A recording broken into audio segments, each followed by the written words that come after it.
Hemshech Hayim Beis, Volume 1. We're the end of chapter 153, page 303, Shin Gimel. Pinchas Maimer. So, specifically going a little slower than usual because this is heavy stuff. As I said, this is some of the heaviest haskalas ideas in Chassidus, and I think I want to just give a little off-the-record background, meaning nothing racy, but a little more, let's put it, informal. So, I'm sure you've all heard the term Etzem and Giluyim is a fundamental theme in Chassidus, which really is very universal and can be used to explain many things. People, events, how we understand existence, of course how we relate to God. To put it very bluntly, most people worship Giluyim. That's how it is. What's a Giluyim? We see expressions of things, body language, things that we relate to with our sensory tools. What we see, we hear, taste, touch, and smell. So Giluyim, someone gives you a nice package, it impresses you. Because we are superficial people, and we are affected by superficial and artificial things. It's the sizzle, not the bacon. Right, the sizzle, not the steak. The kosher version of that. And that you see, you can go into stores, you can get a package that's elaborately built, and what's inside the package is one small thing. The packaging is even far more important than what's inside. And the same thing is how we relate to each other. We will be attracted to a physically attractive person. If they're spiritually attractive, but they're not physically presentable, it affects us. I'm not saying per se it's a bad thing, but we have to be aware of it, because we are Gashmizdika people, and we relate to physical things. The whole marketing is all based on that. It's how to get the emotional touch that will capture someone's attention, that will hypnotize us, that will seduce us. So, Giluyim in that sense, I'm using I'm speaking very simple terms for us, is really the externals, the expression of things. In yeshiva, in my class, I remember, and I'm sure everyone has in their class, there's the kids that are sometimes very shy. There was one kid in our class that stuttered, he never wanted to speak. I happened to be friendly with him. My heart used to go out for people like that. But he was either laughed at, and definitely seen as stupid, even by the teacher. Because, it doesn't fit in exactly. Later, years passed, and found out he's one of the smartest kids in the class. Unbelievably talented, grown up to be a great guy now. We had a kid like that in my class who became a lawyer. Yeah. Yeah. Well, not every lawyer is necessarily great, relatively, but... Relatively, yeah. Okay, fine. So you have why? Because in this world, we look at the externals. Someone speaks up, someone sounds smart, so they're smart. Some of the smartest people are the most introverted people. You don't even know. They're quiet, they're shy, they may not even have good communication skills. I'm just trying to give a little context what Etzem and Giluyim plays itself out. And we learn Ayin Beis because of the Giluyim we get from that too. It even goes down to I'm fine. I'm not getting there yet. I didn't say Giluyim. God wants Giluyim. That's why there are Giluyim. That's not the issue. The issue is just to put things into context. And people can live their entire lives worshipping Giluyim, worshipping the externals and expression and so on, and never even recognizing or appreciating what's really at the core. Who was it that said, I don't want to mention his name on the recording here, but it was a writer in the early 20th century. He said, it's not that today there's a lower rate of illiteracy. It's only that today illiterate people know how to read. That's what he said.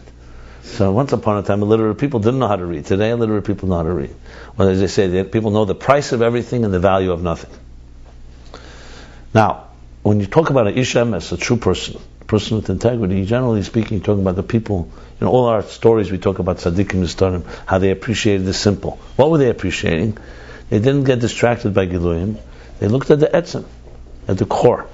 Now, of course, etzem is a big word. You could say etzem, the core. Fine, we're not getting now into the etzem of the etzem, but basically, the al tabet al mareo. You don't look at the outside. Obviously, in Judaism, you see clearly there's a need and a bridge for both. Because you see, Torah also makes value. Zeh keli vanveyu is halacha. that you should have a mezuzah noah, a sefer Torah noah.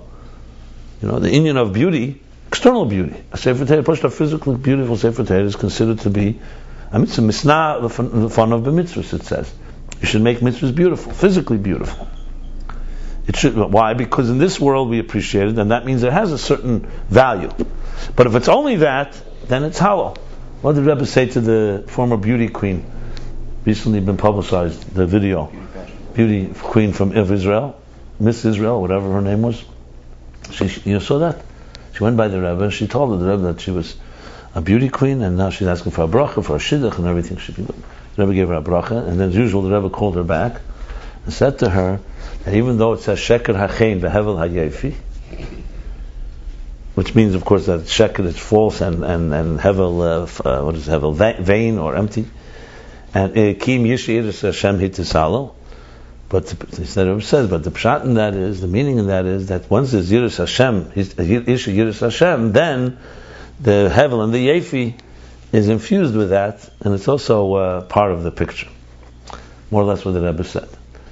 Which, of course, answers a big question. You see in Chumash, as a quality, as a compliment, Ish Yifas Teyar, Yifas Mada, on Rachel, on Rivka. I think it says on Sarah too. Both Yifas Mari, Yifas Teya. They're not just talking about Ruchni Yizdik. It means also Begashmis. Because so this beauty is if it's beautiful to the eye, it means there's a certain deeper beauty, as the Baal Shem Tov says. The problem is if you worship only the eye and you forget that there's an inner. So it's about inner and outer. I mean, one of the things, the beautiful thing that's stated is that face in Hebrew is panim, right? Panim also means pnimius.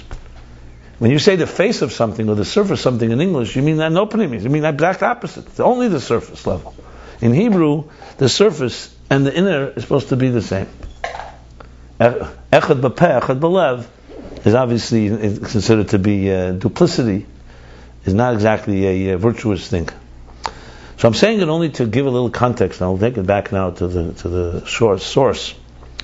Maybe one of the best examples to capture etzem and giluyim that I always use is the Baal Shem Tov's explanation in Tefillah La'oni Kiyatif Lefnei Hashem Yishbech Sichi.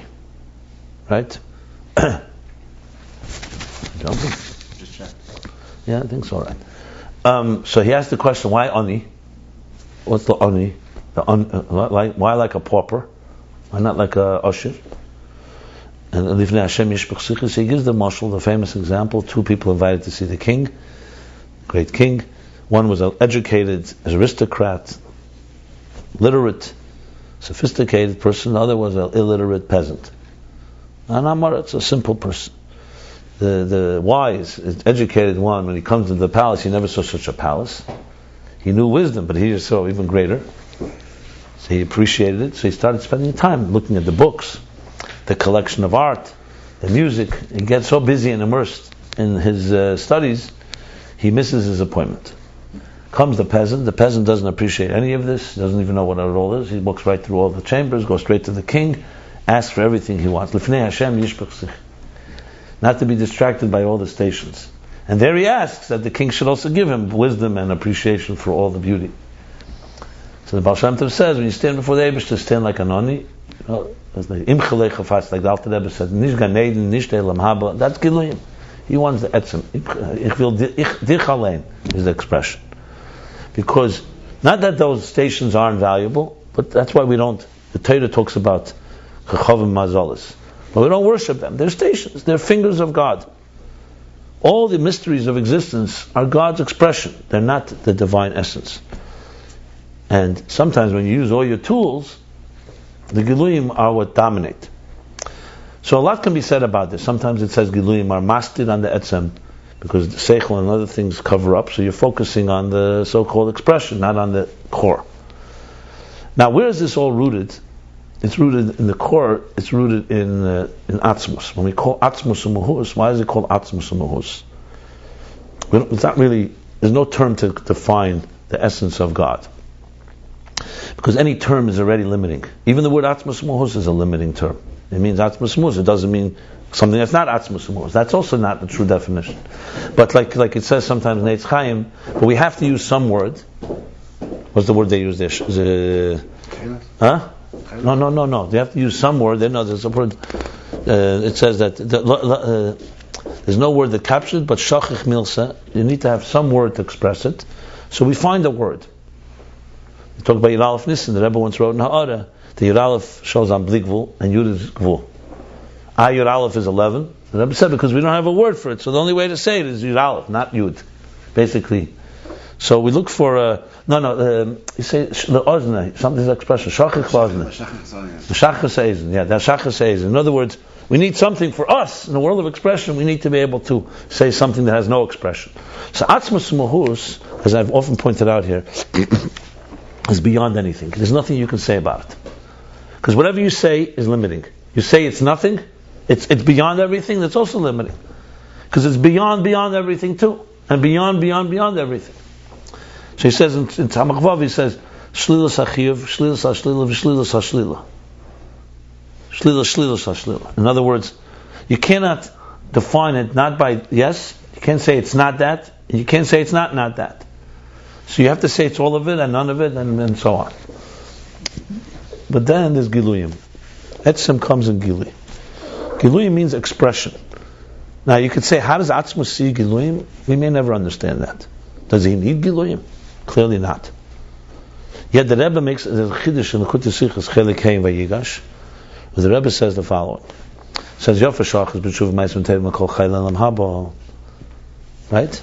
Why? Because and then it says Yofer Shachas B'Keres Ruach L'Elam Haba M'Kol Chai M'Kol Tainug Elam Haz Kol Chai Elam Haz. Seemingly contradiction. The answer is no. There's the words of the Rebbe Marash, Nachas Ruach Beire, Nachas Ruach Nivra.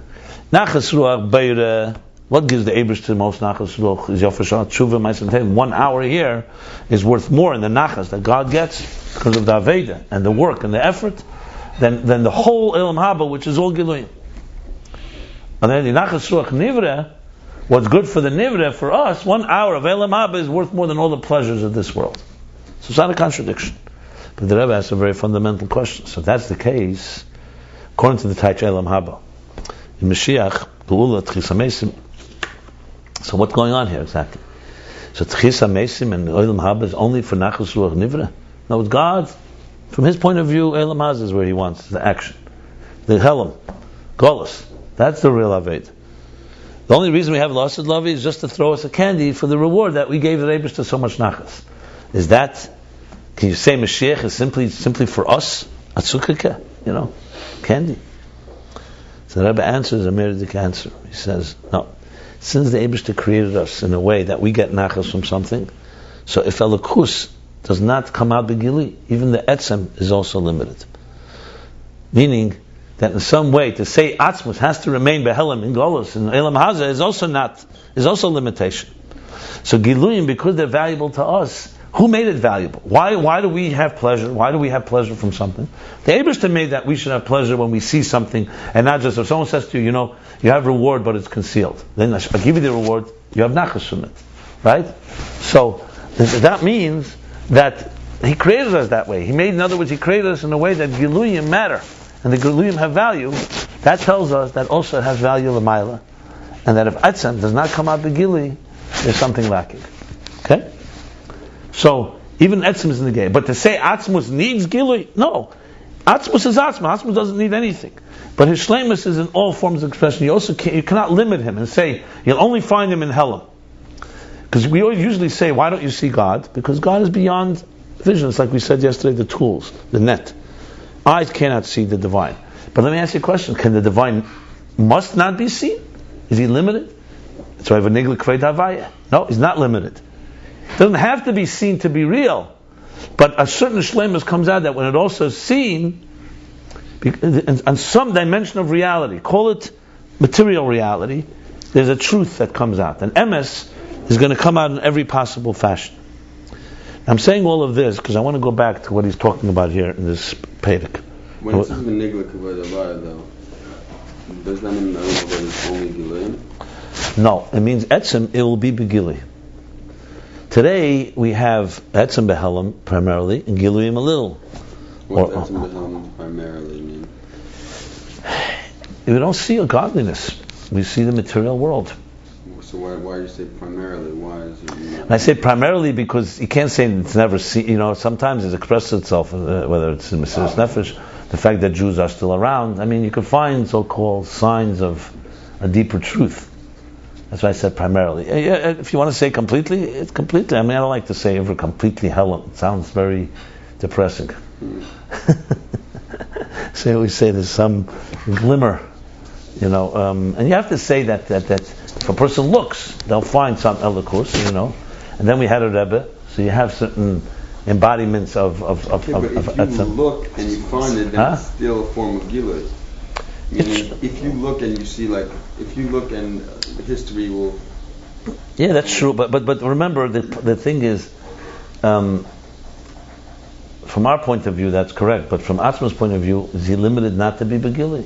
That's the point. Okay. So at some point there will be such an experience. It is, generally speaking, Etzem does not need Gilui, and therefore Etzem is usually not Begili. And it's so-called natural, if you put it into its intuitive, but that itself is also a limit. So that's why one day there will be. But as far as we're concerned, there's no Etzem. Yeah. Except, as I said, there's the expressions of it that Chassidus sometimes mentions. You have Rabbeim, Atzmus Naguf, that expression, or we don't see that Etzem also. We just know that, Okay. Remember, it also depends on how we look, what we see. Look, even the biggest tzaddikim in Alter Rebbe who say saw the Koyach HaPoel B'Nifel, he saw divine energy in existence, whatever that means. Still was still in Golus. You can't say that the Geula would not have achieved something for the Alter Rebbe either, or for the Rabbeim. That means there's always something lacking. Moshe Rabbeinu only reached Shar Hanun when he went up on Har Nevoy. So he never saw. But we learned this before. That ultimately, look, you cannot reach that until you first go through Giluyim. That's for sure. It's simply like a student. A teacher can teach you Aleph Beis. Then you learn more and more. As your Kalim expand, you can begin to see far deeper truths to the point you could begin to relate to the etzem of your teacher. Like Adar Boyim Shnin, 40 years. But till that point, you're going to have the Giluyim of the teacher, at best. But the Giluyim happen to refine us to get to a place of etzem. I'm leading right into this. That's what he talks about in this chapter. So he says like this. This is what we're talking. Just put it into context. He wants to explain Meichen and Midas in the source, Lamaila. So the whole beginning of the chapter is about Iyu v'chayu echad, Iyu v'garmui echad. Explain that chayu v'garmui is chay is energy, like neshama, and garmui is like guf, or like the bones, the etzem. It's the core structure. The main matter and substance of existence is garmui, kelim. That's how he began. What is it? Lamaila, it's the kelim of Atzilus. They're the primary gvul. Even though air also has in it elements of gvul, like air also has seer, air also has spheres, but he says compared to the world of the kelim, it's pshittis, it's shapeless. Just want to put it into context. What are the kelim? He says that's Daveidus HaKedesh, Keshem Shekeche Bebilti Bal Gvul, that Keche Begvul. It's not like the Pardes that says kelim is just Kecha Gvul, like he says, it's not actual Gvul. The Alter Rebbe makes it clear that it's actual Gvul. So the structure. So think of it like the skeleton of existence are the kelim. Like the skeleton of the body, the core skeleton, the flesh, the skin, and the other layers are like a lavush that is placed upon it. Okay. The skeleton of existence is kelim. Yeah, and the eir is like, think of it like the garments that are added on. Really? The eir is on top of the...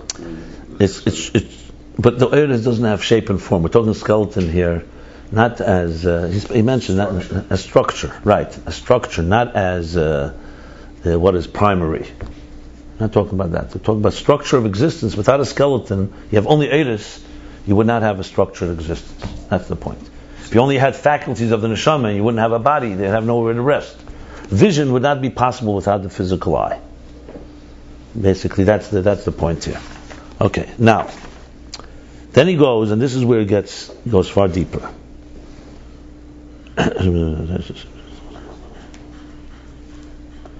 So Keach HaGvul, the Eibishter, is the Keach to create structure. Keach HaBli Gvul,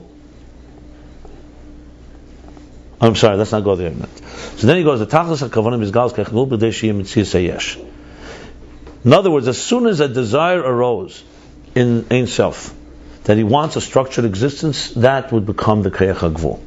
That desire becomes Keach HaGvul, because without it, you don't have a structure. You have Ein Sof HaBli Gvul. So he says, you cannot have Mitzias Hayesh. If it's just Eir and Gili of Bli Gvul, that's reflective of the magnitude, the grandeur of Elokus, of godliness and the revelation. You can't have Mitzias Hayesh. That's why you need to have a concealment of that Keach HaBli Gvul in order for the Gvul to emerge, to be able to create structure. But here here's where he begins now a whole question and answer. The question, however, is twofold. Keach HaGvul also comes from Atzmus. Keach HaBli Gvul also does not reflect all of Atzmus. So why do you have to say that you need this step? Why don't you just say Keach HaBli Gvul is also not reflective of Atzmus, as he says here? It's also revelation. So why not jump from Keach HaBli Gvul and create existence with the Keach HaBli Gvul? If the Keach HaBli Gvul is Atzmus, you could say Atzmus is beyond it all. So you need some type of something to create structure. Why can't the Keach HaBli Gvul do it, so to speak? And the Idar Gisa, the Keach HaGvul is also a power of Atzmus. In other words, to really rephrase the question is not exactly the way I just worded the question. Gvul is power of Atzmus? Is a Keach of Atzmus. That's what it says. Gam ken Keach Atzmus. Keach HaGvul gam ken Keach Atzmus. So why do you say you have to conceal one and the other one is revealed? They're both Keach Atzmus. So let me rephrase the question. The question really is, what is the real difference between Keach HaBli Gvul and Keach HaGvul? Or what are their roles? So again, very important to qualify. From the perspective of Atzmus, everything's possible. Doesn't need any explanation, doesn't need any logic. He created logic. But we want to be able to understand, he wants us to understand the dynamics of existence, so that's why he created these two forces. Keach HaBli Gvul, Keach HaGvul, two tracks. And as we'll learn in a moment, they both carry different elements of revelation of Elokus. So here's what he continues saying now. The answer to that is, and Shneim Shavin L'Gabei, Yosef says, not only are they both from Atzmus, not only is Keach HaGvul also from Atzmus and Keach HaBli Gvul is not Atzmus Mamish, they're both equal compared to him. So if you talk from Atzmus, Keach HaBli Gvul and Keach HaGvul are two equal forces. So what's distinguishing? The answer is going to be that from Atzmus they're equal, but from their perspective, they're not equal. So in other words, Atzmus revealed, or you could say, actually imparted two elements of his identity to existence. One is going to be a Keach HaBli Gvul. We're going to call Keach HaGili, as we'll soon see, and Keach HaGvul, which is structure and it's Helam. So it's not just Bli Gvul and Gvul. It's not the Gili of Bli Gvul and the Gili of Gvul. It's Bli Gvul means Gili, and Gvul means Helam. Even though you can argue, as I just said, Keach HaBli Gvul is also Helam. It's also Helam. Who says that reveals godliness? So that we're going to discuss that in a moment. I explained it already, but I want to go over it again now. So his answer is, Makol Mokum Kishol B'Tzein Shi Yizgal Minat Zin Yizgal Zubchin Sein Sof B'Gvul. So the answer is like this.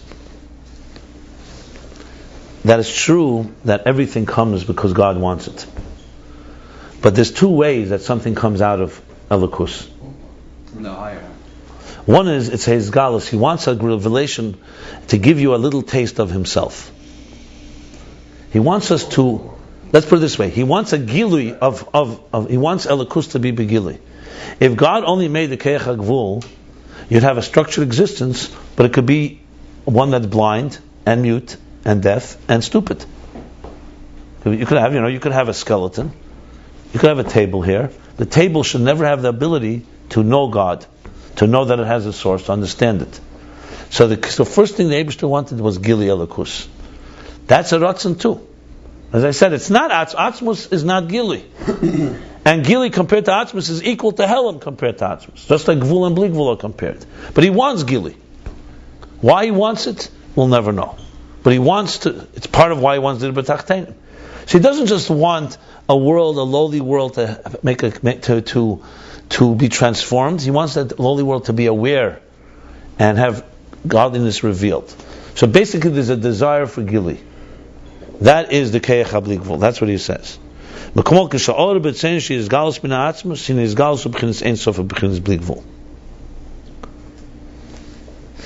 could say, 1 second, why does these Galus have to be Ein Sof and Bli Gvul? Why can't these Galus be Gvul?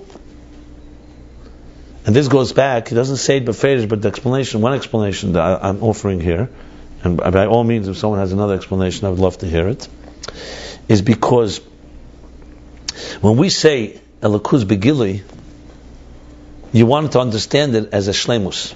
What does that mean? That if we were sitting in a room and everyone is wise, you'd say now Elokuz brings in wisdom. What kind of wisdom? You say it's the greatest of all wisdom. To say that Elokuz is manifesting in the lowest wisdom, or as mediocre or average wisdom, is diminishing the Gili Elokuz. You want Gili Elokuz, you want to show that Elokuz is a powerful force. That's the whole meaning of Gili.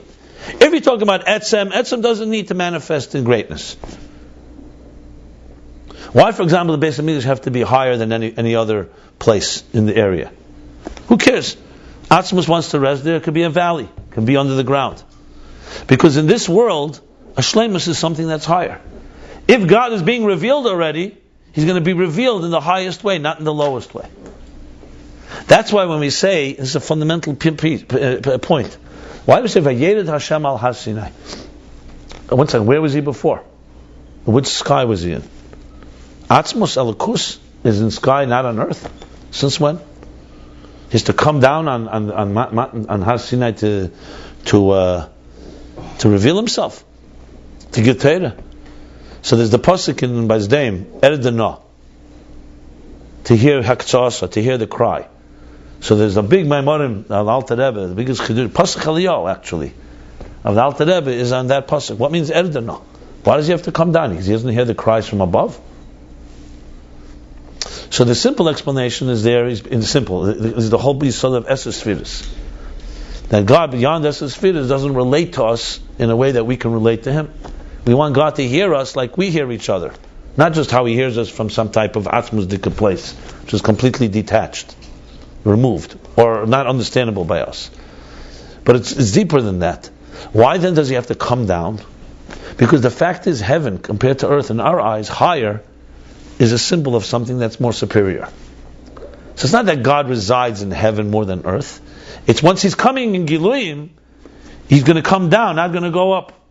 He's not going to be down here. He's going to be for Shemayim. He's going to come. So Shemayim is superior, not because God rests and resides in Shemayim more, but because in Giluyim, things that are more shleimus is more Elokuz. That's why when we build the Beis HaMikdash, it had to be from gold, not from cheap material. What do you care? Min hayofa, min hamufchad, the Rambam writes. When you bring a korban, why min hayofa? God doesn't appreciate simple. If you come with your simplicity, you give Him a pail of sand. Why do you have to bring Him a whole special thing? Because in this world, shleimus is gilui is a value, it has value. So therefore, if God's coming already into the world of value, it's going to be the most valuable, not the least valuable. But that should not mean that you can't find God in the least valuable. As a matter of fact, we'll soon talk about Keich HaGvul, that you can find things of Atzmus in sand more than in gold. But this is a critical meaning here. So therefore, that's the Eir HaBli Gvul. So of course the Eibush to Atzmus could have just chosen, I'll be manifest in Keich HaGvul, but then you'll be lacking in so-called the grandeur. And our terms, what is beauty, what is greatness, what is that, will be lacking. Yes, we'll still have Elokuz, and nothing is diminished in God if he appears in a burning bush, for example. But what's diminished is, in the world of Giluyim, you don't really have the Giluyim of Elokuz. You have the Etzem of Elokuz. You have Elokuz, as I said, He can do anything. So Eir HaBli Gvul manifests that. That's what he says.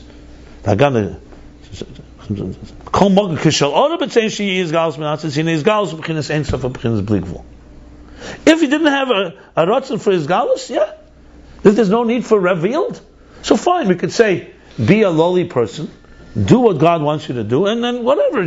You'll never understand, you'll never appreciate. In a way, what Kairach argued, Madua Tisnasu, Kulam Kteshim Him. Everyone is holy. So Moshe Rabbeinu, why should we respect you, Moshe Rabbeinu? What's the answer? It's a good question. The answer is, from the Etzem, you're right, but the Eibishter wanted a hierarchy. He wanted. Imagine a kindergarten child says, hey, I need to respect a Talmid Chacham. We're both Elikus. Mitzad Atzmos, me and you are equal. Yeah, but the Eibishter wanted a Torah, and he created wisdom. And wisdom, you grow in wisdom. And a Talmid Chacham knows more than you. You respect, but why? Because he has, not because he's great, because he has the greatness of Torah within him. You're right, you stand up for him. Why do we stand up for Sefer Torah? Because in this world, appreciation of value in a way that we can relate to is a sign of Elokus in Elam. And that should never be minimized. Obviously, he doesn't stop there, but that's a critical component, which explains why beauty matters in Yiddishkeit, why Seder matters, Tara, Mevil de Kedusha. You could say, what difference does it make? Like you'll find some Chassidim say, I'm a shlump, I go around, I'm connected to Atzmos. I said, look in the mirror. So I think in every generation we need a few people that remind us that it doesn't matter Chitzenis. We have the few, like by Chosedev, and you need the Heker. Right? Yeah. Okay. We all identify with the same. What does that mean? By Erevin, when you make an Erev, you need a Heker. What's a hecker? A Heker means a sign. You need something that is like a symbol to remind us that the world isn't perfect. Okay, fine. And sometimes you have the Chassidus Shemais as a guy goes and then wipes his nose with his shirt. But you're not going to say, God forbid, that Rebbe, Divrei Chacham Benachas Nishman, a Talmid Chacham walks out of Vav al Beged Talmid Chacham, even a piece of dust. Why? What suddenly Chitzenis matters? Because in this world, these things have value. The Rebbe, I remember, Meir Dikasichi once was in Memches, I think, Memches, Pirkei Avos. It's one of the Rebbe's, I think, one of these, the Rebbe's way. So he asked the question, on Perek Beis of Pirkei Avos, it says, the beginning starts, Rebbe Eimer, Ezer Derech Sheyavar Lemina Adam, and he answers, Derech Tiferes Leah, Tiferes Leah Seha. The Rebbe asked the question, what was Amnaya, Shailin, Teira, which is the right way to choose? What do you mean, which is the way? The Torah says the way. Since when does a person choose? What kind of question is that? Yeah. And then what's the answer? It doesn't say go look in Shulchan Aruch. It says what's teferes for the person and for the others. What kind of statement is that? And the Rebbe answered that this is Perek Beis of Pirkei Avos. After you learn Moshe Kibbutz Torah Messinai, you know that. So Nasa Kedem Nishma. Now you're coming to the world of Nishma and Giluyim. Now in the world of Giluyim, how do you know? So there's a thing called Darkei Nimus. To be a mensch. Doesn't always say in Shulchan Aruch where it's about to be a mensch. Mensch is not even a mitzvah, but that's part of it. So after Perek Aleph, it's a Meridik answer. Because it's not like you learn the Mishnah alone, you learn it in context. You learn that you're Makabel and everything is the way the Eibishter said. Now the Eibishter wants. That's why we go and we say to somebody, why do you have to go get advice from somebody? Because advice tells you how to do it the right way. Two people can do the same mitzvah. One person can do it like a chazer, one person can do it like a mensch. These are the technical things that don't always say. It's between the lines that you have to be a mensch. It should not be a novel b'reshus HaTorah. The Ramban says that's Kteshin Tiyu. It's a mitzvah, not to be a manuvel, a despicable, whatever, obnoxious person b'reshus with Torah's permission. So speaking, hiding the pretext of Torah. So the point I'm making here is that Giluyim matter in that context. So he says once he wants Giluyim, it's going to be a Gilui HaBligvul. Giluyim come from Bligvul? Yeah, that's clear here. That's very clear that he says. He says it beferish soon. I'm just going. We learned this already. I'm just reviewing it in. V'agam de keicha gula gam. Okay, what's that? I learned that. Okay. Olachem b'chinas keicha bligvul only yeda mitzias atzmus. That's why from keicha bligvul we know mitzias atzmus. Now we're talking mitzias atzmus. Because it's Izgalush HaMitzad Atzmus. Because it's a revelation that is revealing to you the shleimus of Atzmus. In other words, it reflects Mitzad Atzmus. It's not Atzmus, what Atzmus manifest in something he wants. Let's say he wants the skeleton, he wants the structure. Here you have something that's giving you a bigger taste, as I said yesterday with the chief of staff. You want to know what the melech is like? You can't go to people who are the departments, the particular departments or the particular municipalities or provinces that the king governs. You need to go to someone that is around the king all day and tells you this is what he's like. Is that the etzem of the king? No, but it's giving you a taste. So Keich HaBligvul, essentially, remember we talked about the field of energy? Keich HaBligvul is like the field of energy that is like one step outside of the etzem. Still a gili. It's completely gili. Yeah. But it's a gili of atzmus mitzad atzmus. That's what he says. That's what we learned before in chapter 128. Now you need an additional desire for something else to happen. Because now you have a field of energy. You have a field of shapeless energy with infinite possibilities. That's far more reflective of Atzmus. Now I'm not talking about the personality of Atzmus or the power of Atzmus or the Muhus of there was the Eifana Atzmus. We're not talking, we're talking the reality of Atzmus is in full glory. In Giluyim, in the world of Giluyim. So it's a field of energy. Now in this field of energy, things are going to happen. And one of the first things that's going to happen is the Keich HaGvul. He wants to have structure. He doesn't just want Gili, he wants structure. And structure, Eir HaBligvul cannot do on its own. It can carry it and tell a message, now I want a Keich HaGvul to come out and be revealed. But it cannot do it on its own, because on its own, it's reflective of everything. She'll say, I mitzad kol yachol can do it, but then we're going back to the Eibishter's kol yachol. We're talking about in a logical sense. It would be like the chief of staff is going to do the job for every department. It doesn't work that way. Chief of staff is meant here to reflect the desire of the king. Now, start the departments. And the departments is the Keich HaGvul. Okay. Mashayim b'chinas Keich HaGvul lo yehin yedim gam mitzias atzmus. Gam means even, right? Even the mitzias atzmus, probably. What does often mean again? Oifen is the way, the method, the somewhat like personality type. Okay, but what's that saying? Why is that the case? Because Keich HaGvul, you'll not know this whole called infinite possibilities. You will not have this whole hispashtus, this whole extension, this whole expression. But there's going to be more than that. It's also going to be behelim. So then he goes, and this is where we were learning yesterday. Even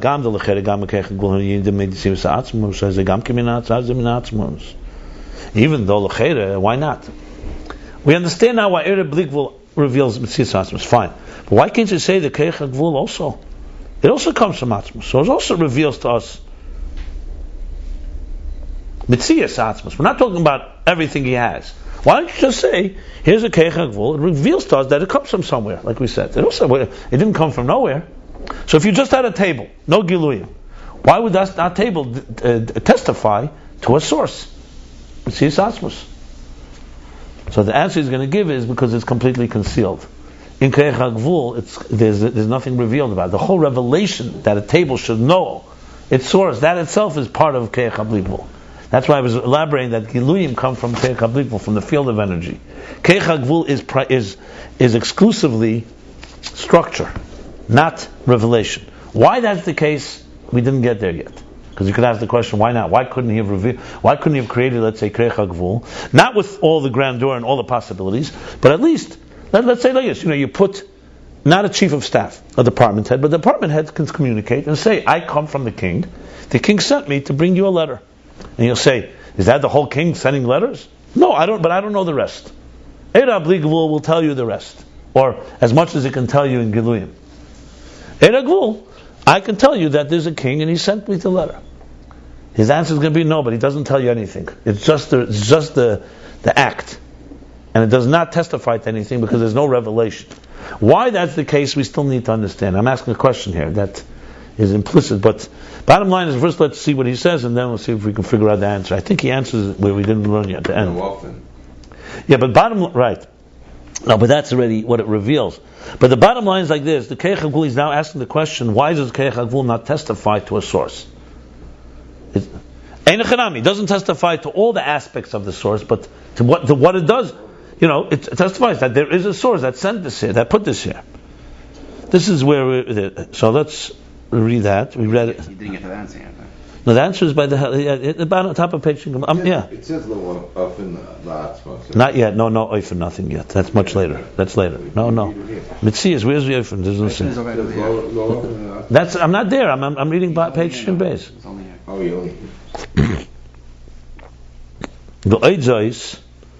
Moreover, on the contrary, from Koyach HaGvul, we know something about Atzmos. We know Koyach HaAtzmos, a power that we don't know from Eir HaBli Gvul. Eir HaBli Gvul tells you that God has a lot of possibilities, infinite possibilities.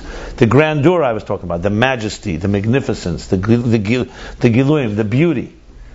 But it doesn't tell you about a power that Koyach HaGvul tells you. Koyach HaGvul tells you there's a power that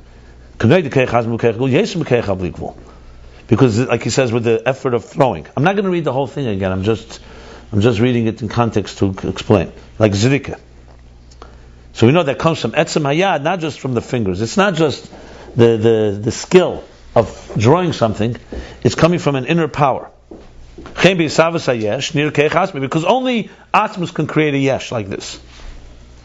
Then the parenthesis says, also Koyach HaBli Gvul, then he goes the other way around. Also Koyach HaBli Gvul teaches us about Koyach Atzmus. Because the fact that there should be Ein Sof and Bli Gvul, even Giluim, also tells you God has the power to reveal. But the main power and far greater power is in Yesh. Because in Gilui, to say that God reveals himself, yes, it's a power to reveal. But on the other hand, you don't necessarily see the power of what is beyond his ability to reveal, meaning the power of something that is completely different than himself. Something that, a yesh, that can dictate, that can testify that it is self-contained and self-made. Actually, this in itself, he finds the answer. I have a question here too you can ask. Why can't you say, if Gilui is also infinite, distant from Atzmus, why can't you say Gilui is like Yesh Ma'ayin? The answer to that is because Gilui by us is not like that. When you reveal yourself, it's not as a big chiddush, like I said, than if you go and build something that's completely not like you. If you reveal all your wisdom, okay, it's great. Whereas, if you give birth to a child, it's a far bigger chiddush. Child, you don't have the power to create, and yet you gave birth. So you could say, because by us, there's a mile in Giluyim. So therefore, Kavyochel, Giluyim is closer to Atzmus than Mitzvah Yesh. But the truth is, it's not the case. Because Giluyim really is also. But he's not saying that here. But you have to say that there is, from our perspective, a difference. And I think that's what's key to focus on here, how we see it, not from Atzmus' point of view. From Atzmus' point of view, Gilui is definitely just as chidushdik as Yesh. And Yesh is just as easy as Gilui, if you want to put it that way. But nevertheless, when we talk about it, these two things are revealing. In other words, we need to use both Gvul and Bigvul to really understand Atzmus. And one alone is not enough. Why to bring the mashal of the sun, that from the rays we can tell about the sun, and from a stone we can't tell anything about the sun?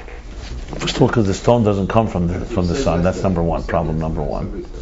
That's the problem. The sun is not a good example because the sun is limited only to rays. If the sun created a stone, you're right. Let's use imagination. Yeah. The sun created a stone. Yeah, the sun is a stone. You could use that example if you did it that. But the problem is the sun doesn't create a stone. It only creates light that's like itself. But from the light we can tell about the sun, but from the stone we can't tell anything. Yeah, but I'm saying to you, the sun. And number two, the problem is that the sun is nothing more than light. But in this case you could say it's more because it can create a stone. Okay. Yeah, if you want, you can use that. Imagery, it's fine. It's fine. So we need in Shak and Or. Hold on, but no, he says so. But the Gadol Yeshu Kechach Bein Nisavos Bein Hagiluyim. See, this is what he says, that the power of Atzmus is more Nisavos than in Gilui. From whose perspective? In Atzmus' perspective, he needs more effort to make a yesh. No, from our perspective, it reveals a deeper dimension in Atzmus when we see yesh than when we see Gilui. That's the meaning here. Because you could misunderstand and think Gadol Yeshu that God needs to exert himself more to create a yesh. No. But it reveals a deeper element when you see something unexpected coming from somewhere, It's far more deeper than when you see something expected. You expect Giluyim of brilliance and so on. That's even though, as I just said, from Atzma's point of view, nothing can be expected. The truth is like this. You want to know something? Actually, I think I just hit another thing. If you didn't have the Koyach HaGvul, you'd never know that Atzmus has anything more than Giluyim. Hagufa, that's it. That's the word. Even the understanding that Atzmus is Shalei B'erech to Giluyim comes to us from Koyach HaGvul. Because if without it, you wouldn't know. You follow what I'm saying? Yeah, we think that's the whole thing. You could say that's the whole thing. So in other words, the Koyach HaGvul actually is the one that reveals that the Giluyim, they're answering the question that Giluyim are, they're infinitely distant, but you don't know that until you have Koyach HaGvul.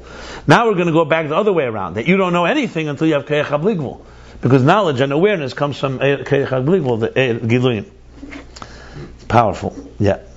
It's a godly yesod. We're getting there. And he brings the proof here, which I think is made proof, that in the Chek HaNevroim, in the what we call Chek, in the realm of creatures, there's no such thing as a Savashiyas. Giluyim we have. He qualifies as also a Gilui of Bligvul, even though our Giluyim are Gvul. And that's why the Chavai Gdula. So where is the real power? Is in Biyah, in Bria, and so on. Koyach. So now it goes back to the question, so if that's the case, the Koyach HaGvul is also, why doesn't it testify to a source? And more than that, moreover, it also shows the power of the source. This, that Koyach HaGvul shows us something, is only after there was a revelation of Koyach HaGvul. That means, Koyach HaGvul, and the Yedim, Koyach HaGvul is Koyach HaAtzmus. When you have both, because you then have the contrast. You could say, here is Giluyim, Koyach HaBligvul. Koyach HaBligvul is only Gilui. Now I can understand the Yisron of Koyach HaGvul actually saying something interesting, different, a point that I don't think I made. You know what he's saying? Just like the other way around.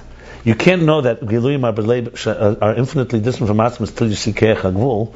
You also don't know that Koyach HaGvul is so powerful until you have a contrast. If God only emerged as Koyach HaGvul, even if there was awareness, Gilui, what would you know? What would you know?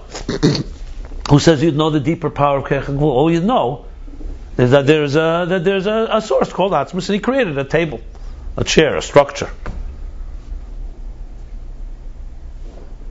Once you see there's Giluyim, then you realize that this Koyach HaGvul teaches you something far deeper. But this only answers the question of the deeper power. It doesn't answer that Koyach HaGvul also reveals at least that there is a Metzias Atzmus. See what I'm saying? He's saying only because of the Koyach HaBligvul. That's how we know that it reveals. No. That's why I think he's going to say the second thing, that there's the Inyan of Gili. I think he says two things here. One is, he's going to say in a moment. So one thing is Koyach HaBligvul b'chinas Gili. One second. And Koyach HaBligvul b'chinas Gili, and Koyach HaBligvul Koyach HaBligvul b'chinas Gili, umezeh shanereim v'yedim ha'yis, umezeh shanereim v'yedim ha'yis v'schad sheb'Koyach HaGvul, ha'yon yedim gazeh Koyach HaAtzmus. One more line later. One second.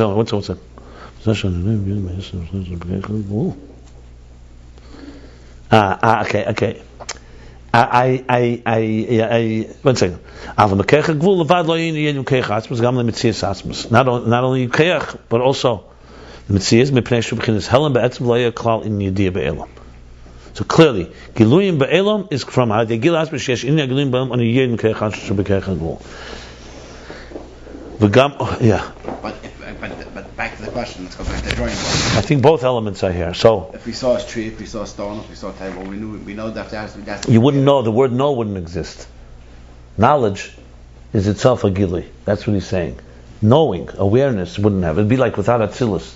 There'd be an existence, and there would be no concept of knowing. Or consciousness. There'd be no consciousness. Exactly. Like animals. Yeah. Or even more like stones, because animals you could say sense something. I don't know, whatever. Yeah. That's clearly what he's saying. So we'd be trapped like the. Yeah, it would be like the creature and the master, the creature and the creator, and no relationship. That's really what it would come down to. There's no relationship. There's a structure. There could be dira b'tachtenim even. It's the epitome of a brainless existence. Basically, it's the epitome of just doing. This is stuff from a movie. I mean. Yeah. It's the epitome of just doing without understanding at all. I mean, there's some Jews that behave that way. They go by Eira. They go by Keich Hagvul. We would be creatures and not even know that this would have to have a source. Yeah. Something created. Yeah. You wouldn't be able to have a mitzvah called V'yadaita or V'hafta, for sure not. Impossible. He's saying this clearly. I asked the question, why not? Why can't you put into Keich Hagvul also a little gili? Something. Huh? You think it would be total zombies? But I think the reason for that is because that's where you really... No. Why don't you read it? It says here, Helen be'etzem. No. First of all... How do we get anything out of it? Because Keich HaBli, that's exactly what he's saying. So there is a gili of... only when there's Keich HaBli, then there's the gili. If there was no Keich HaBli, there wouldn't be. He's speaking absolutely. Yeah, we're talking if there wasn't. And he's saying not only is the and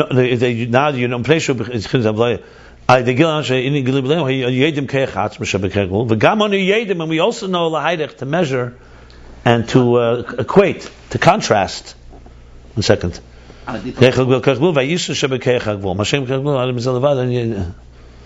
he had that before on a deeper level, Atzilus also would be the same thing. If we wouldn't have Elam Atzilus, it would be the same way. We wouldn't know of any higher reality. Yeah. Atzilus is a manifestation of basically of Eir. Same idea. Look, he's not saying this yet, but guaranteed, this isn't the source. Once you get this done, remember then there's always that Eir HaBli then sends a message and creates Eir HaGvul, not Keich HaGvul, that the spheres are also in the Eir. Because remember, in the interface, you want the connection.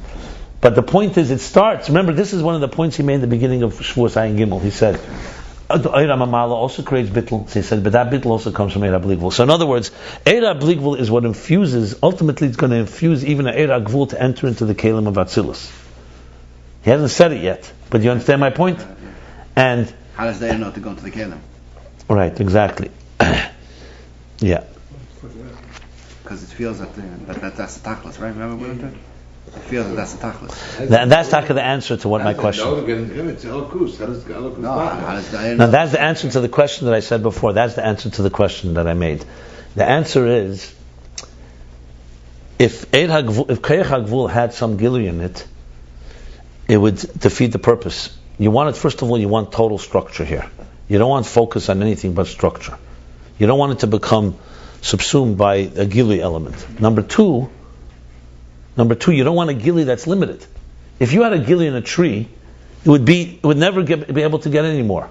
You wanted to know, it's important for us to know there's a helam in the structure, and that we should reach and be hungry for gili, and we'll look for the neshama. That's why the guf doesn't have any gili of its own. Number one, you want it to become a guf so you can't have gili. On the other hand, you want the gili not to be commensurate to the body. You want it to become a gili that goes all the way, brings you all the way back to Eir HaBli and retraces the steps. So you need to have, ironically, complete dark helam in order for it to begin to access the gili. And that's the whole question by base. Where do they meet? Yeah. And the eloquence of this is that it will ultimately, Eir will also become a Eir HaGvul. That's the beauty, and it will still retain its nature of Eir. I'm almost sure that's where he's going with this. Okay, so v'gamon yen l'haydach Keich HaBli mashenka b'Keich HaBli. Okay, so we've established now why you need the Keich HaGvul. I'm sorry. Why the Keich HaGvul alone cannot just reveal, because it's a concealer, as you just said. This is a very critical word. Yeah, absolutely. Very, very key words. Yeah, very similar to what he said about Atzilus. You wouldn't know anything. Yeah. Then he goes on, Mashenken b'Keich HaGvul had mizel levado niyedim mitzias atzmus. Mashenken b'Keich HaBli, from this alone, we know mitzias atzmus. We do know, as opposed to Keich HaGvul. V'gam Keich atzmus, we also know the power of atzmus, as he said before. We also know the power, which is also relevant because it helps us relate to the power of atzmus. It's just not the power as the Keich HaGvul reveals. He said that too. Avraham Avinu was able to realize these things through Shlila. I don't know. It says Loyai Klali in idea. It means Dietz Alakoser. It means B'chlal. There would be no knowledge. No knowledge. No period. No. And the idea of awareness, consciousness, like as you put it. That has no knowledge. Yeah. That way. We wouldn't have that. V'hainu liyis is galas atzmus. We'd have knowledge TV. What do you mean? We wouldn't have any greater knowledge TV. We wouldn't have. Who says we'd have knowledge TV? Maybe we'd have nothing. We'd no awareness. No. A stone has no awareness. That we know Man, we're going to have a brain. Why not? It'd be like a computer that can't think for itself without it. Or a brain that just keeps you breathing and eating, but that doesn't have any higher awareness than survival. First two levels of seichel, which we talked about. I know. I wouldn't bring that here. That's. Because we're talking about knowledge. He says lo yedi klal. Why do we? He said lo klal ha in idea. He doesn't qualify it. Okay. We're talking about Lakus. Well, so what? Lakus can't make something that has no idea. No, that's not the question. They thought we were talking about just ideas of Lakus. Idea klal. No. I don't know what you mean by idea, but as I said, that an animal knows where to get food, that type of idea. I mean, how's it relevant here anyway? The point that he wants to make is that the Keich HaGvul is Helam Be'etzem. That's what he's saying. Keich HaGvul is Helam Be'etzem. Period. There's no gili. There's nothing. So this is the Keich HaGvul is that you say it's Galas Atzmus, that it should give the power of his Galas Atzmus, that you know that Atzmus exists. And you know that Atzmus exists with all that Eir HaGvul reveals. Everybody used to live in a cave by himself and not know the external knowledge is what we're saying. Yeah, the opposite of this. Nevertheless, from Eir HaGvul, we only know Metzias Atzmus, not Eifen Atzmus. Now he brings Eifen. We know the existence, but we don't know the way. We don't know what Atzmus is like. Eifen of Atzmus. Atzmus means the way he operates. Well, we'll see in a moment what it means. Now goes the other extreme. That is because Eir and Atzmus are infinitely distant from one another. This goes back to what I said earlier. Giluyim, Eir, even though it reveals a lot, but it doesn't reveal Atzmus, because Eir and the source, the core and the extension or the expression are infinitely distant. Atzmus is not Eir. So what do we know about Atzmus? We only know what's revealed there. It's not Kain. So, now the element of revelation we're talking about, like I said, you don't know what Atzmus is made of. You only know what he's being revealed. Wow. Later we learn that because it reveals even that which is beyond Giluyim. That's why the Tikkun Zohar had two statements there, because so simple. We'll see how he explains that. He's going to get back to that. What's that? V'loi kamim b'medrega shebe'er gufe harei ma'ara yonu yedim efen etzem. Like dumb bones. Not like it is, huh? Not like in the levels of Eir itself. So from a reflection, we know the Eifen Etzem. Like for example, sunlight tells us what kind of sun it's like, what the sun is like. Like from immanent energy, internal energy, we know that there's an Eir Makif, because it tells us there's a transcendent energy. We know the grandeur and the way it is, the Eifen Hafla, and the way that it is beyond us. In other words, one thing leads us to the next. It extrapolates.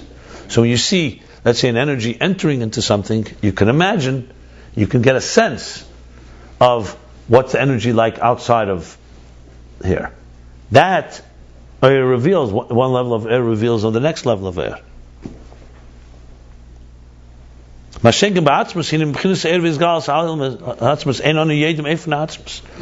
an Atzmus, from the level of revelation, Eir, and revelation of Atzmus, we know nothing, the Eifen Atzmus. We know that it exists. We know something is there. But we don't have any idea what kind of personality it is. That's why bones is etzem, because it just really does nothing. It's not the nervous system, no giloy, nothing. Just sits there doing nothing except in the middle. It's so amazing. Yeah, it's not his pashtus, as he said before. We'll get back to that, but now, why can't you say, obviously, that since it's revealing Atzmus, it's also revealing the Eifen Atzmus? pashtus, because Gilui, by definition, he says that? What's that? Yeah, why not? One second, let me just finish my thought a moment. Why can't you say that it's revealing the Eifin Atzmus? So Gilui, that's the definition. Because what he's saying is that the mere fact that it's Gilui means that it's already distant from Atzmus, because Atzmus is not in of Gilui. His job is his personality is not revelation. But let's see here. So we don't know Eifin Atzmus. Why? Because of the Havdalah Erech Atzmus min Hazgalas. What I just said. Because Atzmus is completely apart and detached from revelation. Revealing and Etzem are not the same thing. Not in the same universe. Not in the same What's dimension. it's revealing some aspect of Atzmus. But Siyas Atzmus and Koyach Atzmus, as he said. The Levadzesh, let's read it for it. The Levadzesh, because besides the fact that Atzmus ain't rak b'chinas moyer, the first point is because Atzmus is not just a moyer. It's not like the sun. Sunlight, you could also say, doesn't tell us everything about the personality of the sun. But it definitely tells us a lot about the personality of the sun. That the sun is a luminary to give off light. The sun is a moyer. Atzmus is not b'chinas moyer. Like it says elsewhere, there are many things, there are a number of things in Atzmus that he carries within himself that we have no knowledge and awareness of at all. And therefore,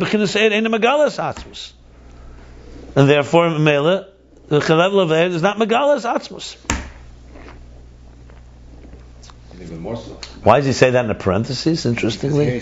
In other words, no, that's one thing. One second. If Atzmus has a bunch of number of things that we know nothing of, that means the Eir has not been Megalit. Maybe they doesn't have a whole bunch of things.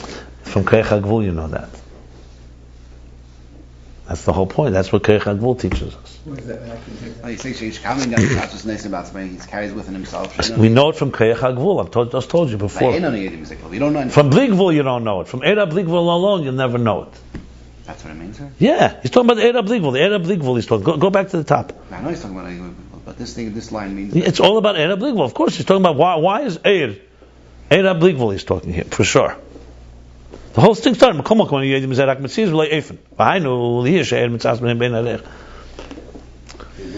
HaGvul is not Eir. Huh? This is drei dargis though? Mitzius, Koyach and Eifin? I wouldn't say drei dargis, three aspects. Three aspects, yeah. Yeah. I'll summarize in a minute. Let me just finish the chapter. So in addition to that, Gilui Atzmos really is almost a meaningless thing. I mean, you see, Gilui Atzmos, lots of love, is that absolutely? I gave a whole talk before about this. I just spoke at length about lots of love. After the way I'm learning it today, it doesn't make sense. Did you hear what I said before about Atzmos being the Gilui?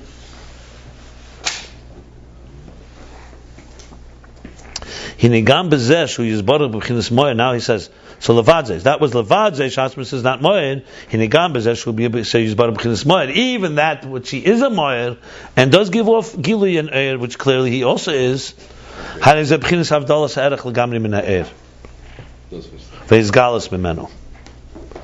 Even that which he serves as being the source of the Eir, even that is completely apart and detached from Eir and is galus from the Eir. Like it says elsewhere. So in other words, when it comes to Shemesh, the mere fact that there's a sun, there's some things that say sunlight doesn't purely reveal. Fine. But the fact that it's a moed, the sun, that's what the light does reveal. It reveals there's an erech between sunlight and the sun. And here no, even as a moed, there's no such thing. Atzmos remains detached from everything, even when he's doing something. Because Moed is actually doing something. Yeah, but that's the difference in Atzmos being a Moed and everything else. He's not defined by what he does. A sun is a creature created to give off light. Atzmos, even as Moed, his role is not to give off light. It's not like he has to give off light. Even in the world of Moed, he's a mystery, basically. Also, it's not muchach, right? It's not muchach. Muchach, that's Poshet. Okay, this is Not Muchach, but it means, yeah, that's what he's saying here. You want the explanation? It really comes to tell us that even when the Elokus relates to us, he's beyond us. Forget about the things that he doesn't relate to us. That's what he's saying here. Don't know. So in other words, Gilui, Eir and Gilui does not even reveal the power of Gilui and Elokus. Because the power of Gilui and Elokus has a different meaning completely in Atzmos. Now, we have to always go back and say, so then what is the Eir being revealing? If it's not revealing all this, what is it revealing? He didn't answer that yet, but not Eifan Atzmos. He's revealing Metzias Atzmos. Look, you learn a lot from this Eir, and remember, once you know this Keach HaGvul, the Eir HaBli also takes on a whole new, it reveals new things also. Like I said, the Eir HaBli will reveal the things that we don't know about Atzmos through Keach HaGvul. The Keach HaGvul, remember, Keach HaGvul, there's no revelation, there's no awareness without Keach HaBli. But without Keach HaGvul, you don't have the depth of understanding God. So if you take together awareness that Keach HaBli brings and the depth that Keach HaGvul brings, you have yourself a much bigger picture of Atzmos. Still not complete, but it's far greater. That's clearly the bottom line. That's going to be Chayui and Garmui. You need both. You need both. Let's put it this way: if we only had bodies and no souls, the body could be mushlish and Atzmos higher than the soul. But a soul makes you aware of it. You'd be dead without a soul. So the neshama gives you, and what would be the neshama without a guf? Awareness, but of atzilus, of ak, of eir, of gilui. Yeah, it would tell you that there's a God that revealed. How much would you know about this type of God? You wouldn't know much about this type of atzmos. Same as we know now. I have more to say about this, but I want to just finish it. For example, if you have a projector, here's how we go. You have a projector of light. It's infinite white light, the field of energy. It's projecting. Now you have a blank field of light, but at least there's light. What does that light tell you? The light tells you there's a projector. It could even tell you that the projector has the power to give off light. Fine. But Eifen, number one, it doesn't tell you what the projector is like, because the projector has all kinds of things that the light doesn't have. Number two, even the fact that the projector is projecting light, that doesn't make it just like a even greater light. Even as a moed, it's not that. So you know that something exists and it wants to be revealed. It's a field of energy. Now, suddenly, out of this projector comes a film with letters. If you look at the film and letters alone, you can't see anything because there's no light. It's just black. It's dark. You put it now in front of the projector, suddenly combining the white light, it's suddenly, hey, where'd this film come from? It came also from this source. Oh, that means I know something about the source. The source. Think of it like this: if it was only Eir HaBli, we wouldn't have a Torah that tells us Aleph, Beis, Gimel. You'd have a Torah. You'd have Eir. But like, what to do? What do I do when I wake up in the morning? Now that we have a whole structure of existence, we say, hey, one second, the structure was made by whom? By the same source of light. So it starts telling you about things about this entity. So it's a perfect combination of the two. So the Eir HaBli is the whole revelation of it. And the Keach HaGvul. Now the interesting thing is that when the Eir goes through the Keach HaGvul, the Eir itself assumes Gvul. That he doesn't say it. I just need to say that for the record because I think it's part of the Ayin Beis picture. Yeah, he's been waiting all year to hear about the Atzmos. So here you have it. Right here. But not necessarily in your terms. So he keeps saying, even as a moed, it's b'havdalah. V'alkein einon yedim is eifan ha'atzmos. That's why from Eir, b'hagbligvul, you don't know eifan ha'atzmos. Aval makomok monu yedim is emetzias ha'atzmos. Nevertheless, we know from this the existence of atzmos. Liyas al kaponim is galus atzmos, because it's at least the Eir is. It may not be more than that, but it's at least a revelation that's coming from atzmos. However, from the Keach HaGvul, we wouldn't even know the existence of atzmos.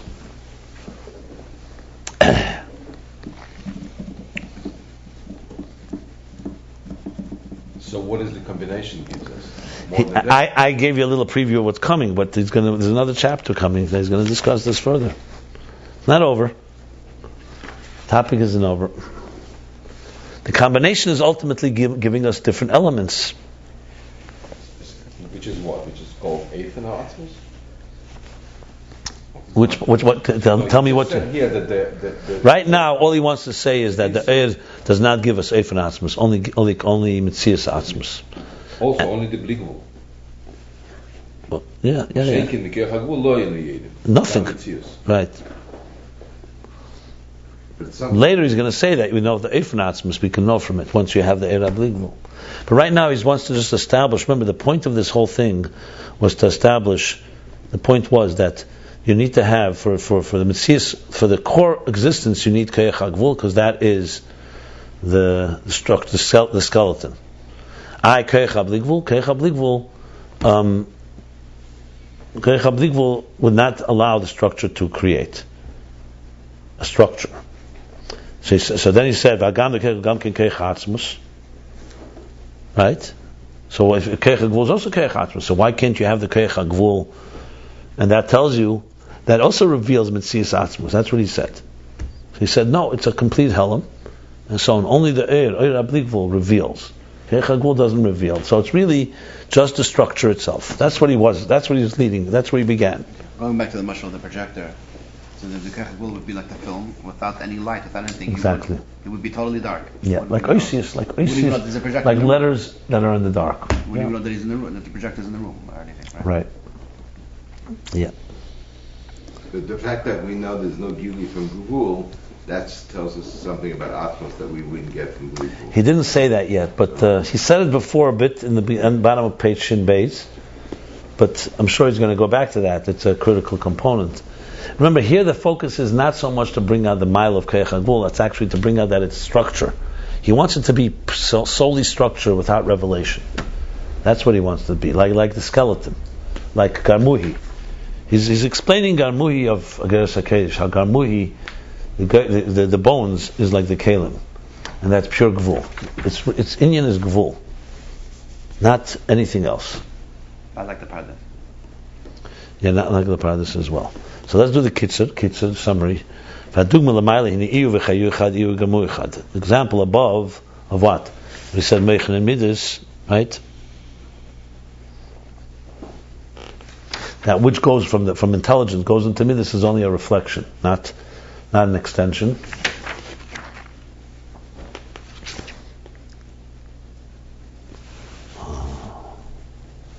Okay, so it's Iyu v'chayu echad, Iyu v'gamu echad. Iyu b'chinas atzmus ein sof.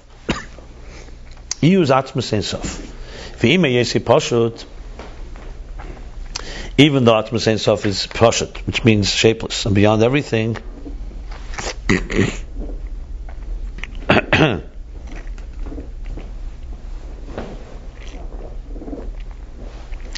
Thank you. Give me some water, please.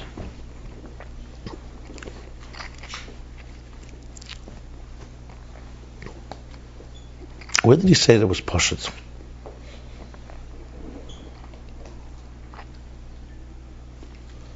Thank you.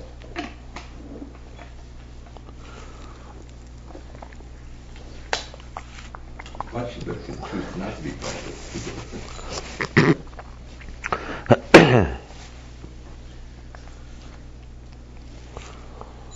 Here he says right here, in safe, where are you reading? In safe. The line starts these hours.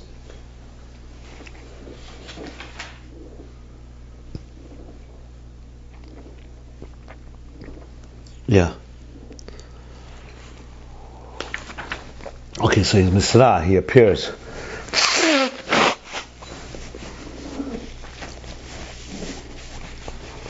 Even though you is Pashat, is shapeless, he reveals himself in numerous ways. Garmui Targum Shalatzomis, Shazo Iker Binyan Aguf. Garmui is translated as bones, which is the primary structure of the body. Over primis who etzem kaidem is pashtus, and primis in deeper level. In the inner level, yeah, it's the etzem. That's why it's called atzomis. It's the core before there's any expression extension. That's the level of kelim. That's the primary structure and parameters of Atzilus. And the root is from the level of Gvul Ein Sof, which was revealed through the Tzimtzum, in order for there to be the existence of a yesh, of substance, of matter. It could not have come into being from the infinite power. Because Keich HaGvul is a revelation from Atzmus. And that's why we know through it the existence of Atzmus. Not the way Atzmus is, because of the distance between Eir and Moyer. Here he reverses the order. And also because Atzmus is not just the Moyer. He reverses also the summary different. And even though Keich HaGvul also comes from Atzmus, on the Yedim is a Keich Atzmus Eidyes, and we know from it the power of Atzmus even more than from the Keich HaGvul. Here in the Keich HaGvul, the Yesei Gilui, from the Keich HaGvul, because it's revealed on the Yedim is a Levad Keich Atzmus. Nevertheless, from Keich HaGvul, because it's a Gilui, we know from it alone the power of Atzmus. We don't need anything else. It reveals. But Keich HaGvul, because it's concealed. It's concealment on the Yedim is a Keich Atzmus al Yidei HaGilui Shem Keich HaGvul. We only know the power of Atzmus through the Gilui that comes from the Keich HaGvul. So the Keich HaGvul does it on its own, it reveals. It doesn't reveal the whole picture, but it does some revealing. Whereas the Keich HaGvul, with only because it's concealment, we only know Keich Atzmus through the Gilui of the B'chinas Bli Gvul. Doesn't he want to say over here that the Bli Gvul alone we know Mitzias Atzmus, also a Keich Atzmus? Huh? Doesn't he want to say here that from the Keich Bli Gvul we know Mitzias Atzmus, and then from the Keich HaGvul we know Keich Atzmus? No. Now here he's not going into that. There's one aspect, yes, the Keich HaGvul teaches us the Keich Atzmus more than the Keich Bli Gvul, but that's not the focus here. Okay, so we'll stop here. Just 1 second. Let me just look up one thing before you stop it. 1 second. In chapter 128, and we finished the chapter. 1 second. And in 120. 1 second. 1 second.